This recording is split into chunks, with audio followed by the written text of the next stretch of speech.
साल का भाई काफी टाइम हो गया था कि हमने बेस्ट फोन अंडर वाली कोई भी वीडियो नहीं बनाई थी। उसके पीछे रीजन ये थी कि काफी टाइम से हम वेट कर रहे थे कि सारे मोबाइल फोन लॉन्च हो जाएं, इकट्ठी ही वीडियो बनाई जाए। और आज की इस वीडियो के अंदर मैं आपको बताने वाला हूं कि अगर आपके पास 50,000 रुपए का बजट है पाकिस्तानी मार्केट के अंदर, तो कौन सा मोबाइल फोन आपके लिए बेहतर रहने वाला है। और मैं ये बात भी क्लियर कर दूं कि अभी रिसेंटली दो हरकतें हुई हैं। पहली हरकत तो ये है कि कंपनीज ने 5G फोन्स को जो है वो अब दोबारा से ना जरा दोबारा रिवाइव करना शुरू किया। मतलब हर कंपनी जो है वो ये कह रही है कि हम 5G फोन लॉन्च करेंगे, बट 5G फोन लॉन्च करने के चक्कर में दूसरा काम ये हुआ है कि हर कंपनी कोशिश कर रही है कि उनके पुराने मोबाइल फोन का प्राइस टैग बढ़ा दिया जाए या सेम हार्डवेयर नए मॉडल के नाम से महंगी करके लॉन्च की जाए। तो ये वीडियो इसलिए भी इंपॉर्टेंट हो जाती है क्योंकि इस वीडियो के अंदर मैं आपको शायद कुछ मोबाइल फोन पुरानी जनरेशन के रिकमेंड करूं जिनको बाय करना अभी आपके लिए जरूरी है, क्योंकि इनकी जो नेक्स्ट जनरेशन आने वाली है वो इससे महंगी होगी और उसके अंदर कोई खास अपग्रेड नहीं होगी, सिर्फ नंबर चेंज होने वाला है। तो बेहतर ये है कि आप पुराने वाला जो मॉडल अभी चल रहा है वही खरीद लें, इंस्टेड कि आप 2 महीने वेट करें और उसके बाद आप पैसे भी ज्यादा खर्चें और डिवाइस भी बुरी खरीद कर लेकर आए। अच्छा, बुरी डिवाइसेस की बात हो रही है तो ये जो फोन है ये बिल्कुल भी बुरा नहीं है। इनफैक्ट ये इस प्राइस कैटेगरी का और मैं कहूंगा इस कैटेगरी का one of the longest standing phones है। इसकी पुरानी जनरेशन को भी हमने ये अवार्ड दिया था, इस फोन ने भी जीता है और आई थिंक आने वाले टाइम में भी सैमसंग इस फोन को बरकरार रखेगा। मैं बात कर रहा हूं सैमसंग गैलेक्सी A07 की। ये किसी भी प्राइस कैटेगरी का one of the most powerful mobile phone बन जाता है। अंडर 50,000 इस फोन के 3 मॉडल्स आते हैं जो कि 4GB रैम वाले ऑप्शन में है, 128 वाले ऑप्शन में है एंड उसके बाद आपको 6GB वाला वेरिएंट भी मिल जाता है। अब टेक्निकली ये इस प्राइस कैटेगरी का one of the most powerful phone है। 28,000 में ये मीडियाटेक का Helio G99 का प्रोसेसर लेकर आता है और मैं ये बात बता दूं कि इवन 50,000 की रेंज में this still remains one of the most powerful mobile phone, जो कि एक बड़ी बात है। बट जब आप 50,000 की रेंज की बात करते हैं तो दूसरी कंपनीज की तरफ से भी हमें काफी कंटेंडर्स मिल जाते हैं।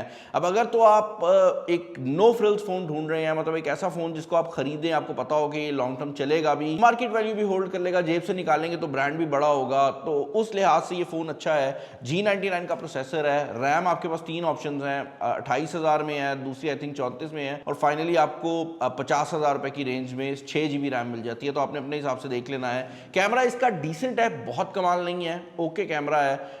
सबसे बड़ी बात यह है कि ये 7 साल की अपग्रेड के साथ आता है, तो 7 साल तक सैमसंग इस पे सॉफ्टवेयर लगाती रहेगी और आपको जो अपडेट्स हैं वो मिलती रहेंगी। अब अगर आप वो बंदा है जिसको डिजाइन से मसला होता है, अगर आप वो बंदा है जिसको ये फर्क पड़ता है कि मोबाइल फोन ड्यूरेबल होना चाहिए, अगर आप वो बंदा है जिसके लिए मोबाइल फोन के सिग्नल बहुत मैटर करते हैं, आप ऐसे इलाके में रहते हैं जहां पर ठीक तरीके से सिग्नल नहीं आते और आप बेसिकली एक अच्छी कंपनी का मोबाइल फोन भी खरीदना चाह रहे हैं, तो रिसेंटली ओप्पो ने A6K को लॉन्च किया है। ये 48,000 के प्राइस टैग में लॉन्च हुआ है। अब अगर आप इसको बाकी फोन से कंपेयर करेंगे तो थोड़ा सा महंगा जरूर फील होता है, बट इसके अंदर स्नैपड्रैगन 685 है और ओप्पो की अच्छी बात यह है कि ये बहुत ज्यादा रिलायबल फोन्स बनाते हैं। इनका जो सॉफ्टवेयर है वो जनरली बहुत अच्छा कंसिडर होता है और हमें ओप्पो के यूजर्स की तरफ से कभी भी क्वालिटी का कंप्लेन नहीं मिला। इनफैक्ट मैं ये कहूंगा कि this is one of the most powerful brand when it comes to reliability in Pakistan, और यही वजह है कि ये जो A6K है ये भी इस प्राइस कैटेगरी के अंदर मैं रिकमेंड कर सकता हूं। इस मोबाइल फोन की जो मेन हाइलाइट्स हैं उसके अंदर इसकी एक तो 6500 mAh की बैटरी आ जाती है जो कि काफी बड़ी बैटरी है, 15 वॉट की फास्ट चार्जिंग आ जाती है, 50 मेगापिक्सल का बैक कैमरा है। ऑल्दो फ्रंट कैमरा जो है वो इतना ज्यादा पावरफुल नहीं है और मेरे ख्याल से बेहतर हो सकता था, बट ओवरऑल कैमरा की परफॉर्मेंस डिसेंट है। अब अगर आप वो बंदा है जो कि मुझे ये कहता है कि बिलाल भाई मुझे एक पावरफुल मोबाइल फोन चाहिए और मुझे ब्रांड से फर्क नहीं पड़ता, बट मुझे ऐसा फोन चाहिए जिसके अंदर वाकई ही मुझे वैल्यू फॉर मनी मिले, तो अगला फोन जो है वो एक ऐसी ही डिवाइस है। ये आईटेल की तरफ से आता है and it is called itel Super S26 Ultra। चीजी नाम है बट इस मोबाइल फोन के काम मजेदार है। पहली बात तो यहाँ पर 144 हर्ट्ज का रिफ्रेश रेट देखने को मिल जाता है। इस मोबाइल फोन के अंदर जो प्रोसेसर लगा हुआ है वो इस कैटेगरी के अंदर सिर्फ इसी फोन पे है। इनफैक्ट पाकिस्तान में भी शायद ये वाहिद फोन ही है जिसमें ये प्रोसेसर आता है और ये यूनिसॉक का T7300 है। अब ये जो प्रोसेसर है, जब आप इसका नाम सुनते हैं यूनिसॉक T7300 तो माइंड में T7250 आ जाता है कि भाई 50 का ही तो फर्क है, बट रियलिटी ये है कि T7250 जो कि नीचे वाले फोन में आता है और T7300 जो कि इस फोन में आ रहा है उसमें जमीन आसमान का डिफरेंस है। ऑलमोस्ट 100% परफॉर्मेंस गेन है। मतलब यह है कि Antutu स्कोर के ऊपर ये 5 लाख से ज्यादा का स्कोर प्रोवाइड कर देता है। यहाँ पर 6000 mAh बैटरी भी लगी हुई है, 18 वॉट की चार्जिंग भी इस फोन के साथ आपको देखने को मिल जाती है एंड ऑल इन ऑल एक काफी सॉलिड डिवाइस जो है वो आपको आईटेल के इस फोन के अंदर देखने को मिल रही है। ये मोबाइल फोन थोड़ा पुराना है बट इस टाइम पाकिस्तानी मार्केट के अंदर आई थिंक ये 52,000 में मिल रहा है और उस प्राइस रेंज के हिसाब से one of the most value for money devices है। एक और चीज जो कि इस फोन को काफी इंटरेस्टिंग बना देती है वो ये बात भी है कि ये 8GB 256 256 GB वाले वेरिएंट में आता है। तो ये इस प्राइस रेंज के उन कुछ फोन में से है जिसमें ना सिर्फ आपको 8 GB रैम मिल रही है बल्कि 256 GB की इंटरनल स्टोरेज भी मिल रही है। अब वैसे तो वीवो की तरफ से एग्जैक्टली 50,000 की रेंज में आपको कोई मॉडल देखने को नहीं मिलता, क्योंकि वीवो का एक मॉडल आता है Y31D जो कि अभी 58,000 के प्राइस टैग में आया है। ये मार्केट में आपको थोड़ा कम देखने को मिल जाएगा, बट इसका ऑफिशियल प्राइस टैग 58,000 है। इस मोबाइल फोन के अंदर स्नैपड्रैगन 6S Gen 2 का प्रोसेसर लगा हुआ है जो कि स्नैपड्रैगन 685 से बेहतर है, जिसका मतलब ये है कि इस प्राइस रेंज के हिसाब से मैं ये तो नहीं कहूंगा कि सबसे ज्यादा परफॉर्मेंस है, बट इसकी परफॉर्मेंस अच्छी है। एंड मोर इंपॉर्टेंटली इस मोबाइल फोन के अंदर आपको 7200 mAh की बैटरी के साथ 44 वॉट की चार्जिंग देखने को मिल जाती है। तो यहाँ पर प्रोसेसर भी डिसेंट है, चार्जिंग और बैटरी अच्छी है, ऊपर से वीवो का नाम है। और वीवो का नाम मैं क्यों बोल रहा हूँ, मुझे कोई वीवो का शौक नहीं है या ओप्पो का शौक नहीं है, बट ये दोनों वो ब्रांड्स हैं जिनको बाद में जब आप बेचने जाते हैं तो ये अपनी वैल्यू होल्ड करते हैं। तो उस लिहाज से भी ये जो फोन है एक काफी सॉलिड ऑप्शन बन जाता है। बाकी इस मोबाइल फोन के अंदर 6GB 128GB वाला वेरिएंट आता है और इसका जो कैमराज है ऑन पेपर 50 और 8 मेगापिक्सल्स हैं, बट कैमरा क्वालिटी भी अच्छी है। अगला फोन जो कि इस डिस्क में शामिल करने वाला हूं, ये फोन खास तौर पर मैं सिर्फ उन लोगों के लिए शामिल कर रहा हूं जिनको iPhone 17 Pro Max का डिजाइन एक एंड्रॉइड फोन के अंदर चाहिए और उनने शशका भी मारना है। मैं बात कर रहा हूँ टेक्नो स्पार्क 50 की। ये मोबाइल फोन देखने में बिल्कुल iPhone 17 Pro Max लगता है। G81 का प्रोसेसर इसके अंदर लगाया हुआ है और इसके जो हार्डवेयर स्पेक्स हैं वो मेरे सामने लिखे हुए हैं, काफ़ी बेसिक स्पेक्स हैं। 7000 mAh की बैटरी है जो कि एक बड़ी बैटरी बन जाती है, 18 वॉट की चार्जिंग। बट इसका जो मेन हाईलाइट है वो इसका डिज़ाइन है।